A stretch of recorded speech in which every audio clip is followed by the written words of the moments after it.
আসসালামু আলাইকুম। বুঝবেন বিষয়টা, জীবন ভরা চলবই আমি একা একা, যাব না কেউ ওর কাছে। বিপদে পড়িয়া দেখো না, আসবো না তোমার কাছে।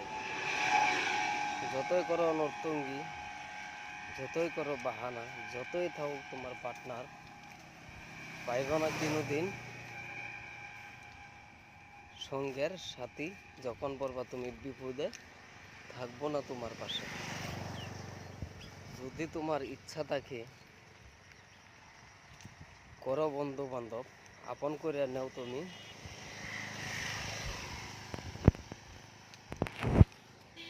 যদি থাকে তোমার মনের বন্ধন, তারপরে করো পার্টনারশিপ। যদি পাও মনের মতন যদি না পাও পার্টনার, তা কিনো কাম আসবো না। তো এটার লাগে সবাই মনে রাখবেন, দোয়া করবেন আমার জন্য। আসসালামু আলাইকুম। আমি আছি এক রাস্তার মাঝে, ভিডিওটা করছি অল্প টাইমেও মিলাইতারি না। ঠিক আছে, দোয়া করবেন, লাইক কমেন্ট শেয়ার ফলো করবেন।